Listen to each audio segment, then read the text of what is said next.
एक मित्र ने लिखा है, प्रणाम अनंत श्री। मुझे आपका आशीर्वाद प्राप्त करते हुए 1 दशक से भी ऊपर हो रहा है।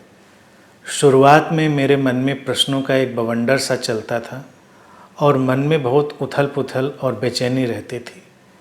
पर अब मन में न तो कोई प्रश्न उठता है और न ही कोई बेचैनी। अब आपके पास आकर बस बैठने की केवल प्यास रहती है। ये कोई उदासीनता तो नहीं है? कृपया मार्गदर्शन करने की कृपा करें।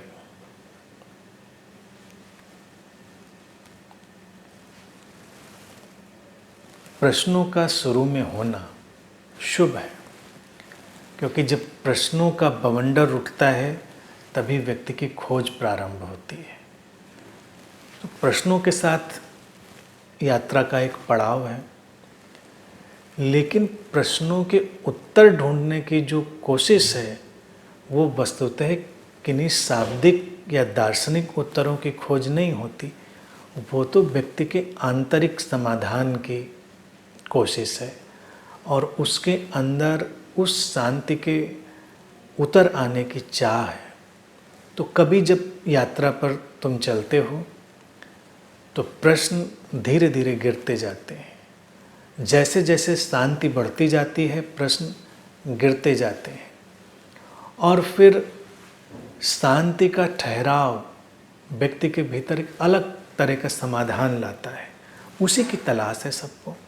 अब तुम लिखते हो कि फिर भी आकर पास में बैठने की, साथ में होने की एक चाह रहती है, तो वो भी जीवन का एक हिस्सा है। यही हमारे जीवित होने का महत्व है, जीवित होने का रहस्य है, क्योंकि हम जीवित हैं तो ही ये सारा सिलसिला है। अब जब जीवित हैं तो साथ होने का, साथ बैठने का भी अपना एक महत्व है। तमाम चीज़ें, तमाम ऐसी चीज़ें जो शब्दों में नहीं कही जाती हैं वो बिना कहे ही ट्रांसमिट होती हैं, वो एक दूसरे की तरफ जाती हैं। व्यक्ति के अंदर किसी अंतरतम के तल पर जब ये स्वीकार आ चुका होता है तो ये चीज़ बड़ा जादुई काम करती है। वैज्ञानिक रूप से तो आजकल हम ये भी चीज़ जानते हैं कि हम अपनी हर सांस के साथ तमाम कोशिकाओं को, तमाम ऐसे पार्टिकल्स को अंदर ले रहे हैं और बाहर छोड़ रहे हैं। तो वैज्ञानिक कहते हैं कि हम एक तल पर एक दूसरे के ऑर्गन्स को, एक दूसरे के अंगों को भी शेयर कर रहे हैं, क्योंकि अभी हमने सांस छोड़ी तो हमारे अंदर से हार्ट की, किडनी की, लंग्स की, ब्रेन की कोई भी जो पार्टिकल्स हैं, सेल्स हैं, वो निकल कर बाहर जा रहे हैं। उनको कोई दूसरा सांस में ले रहा है, हमने किसी दूसरे की सांस ली, तो सब कुल मिलाकर एक दूसरे को शेयर कर रहे हैं। अब इस शेयरिंग में सबसे इंटरेस्टिंग चीज़ क्या है कि हर सेल की अपनी एक मेमोरी है, सेलुलर मेमोरी है और उसका अपना एक ढांचा है। इसीलिए किसी की निकटता में व्यक्ति के अंदर अलग किस्म के परिवर्तन आते हैं। सेलुलर मेमोरी ट्रांसफ़र होती है, लेकिन जब हम उसके लिए रिसेप्टिव होते हैं तो वो और ज़्यादा सक्रिय होकर अपना काम करती है। तो संग साथ का महत्व इसलिए ही बहुत बढ़ जाता है और कई बार बिना कुछ प्रश्न किए, बिना कुछ उत्तर सुने हुए भी व्यक्ति साथ में रहता है तो उसके अंदर बदलाव आता है।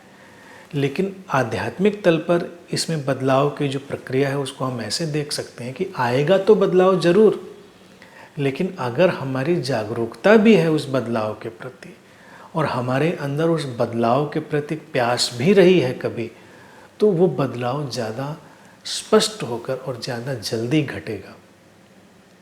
इसलिए ही ये साथ होने का जो भाव है वो भी शुभ है और साथ होना ही जीवन का एक उत्सव है, सेलिब्रेशन ऑफ लाइफ है, जिसको मैं हमेशा कहता हूँ उसका महत्व है। तो शारीरिक रूप से जब लोग एक साथ बैठते हैं, उसी को भारत में सत्संग भी कहा गया है और भारत में एक परंपरा और चलती रही जिसको अगर हम ध्यान दें तो बड़ी खूबसूरत है। यहाँ संतों का दर्शन करने की परंपरा रही है। यहाँ उनसे प्रश्न पूछने की, उनसे बहस करने की परंपरा नहीं रही है कि हम जाकर उनसे कुछ पूछेंगे। भारत में हमेशा ये बात चली कि दर्शन करेंगे जाके।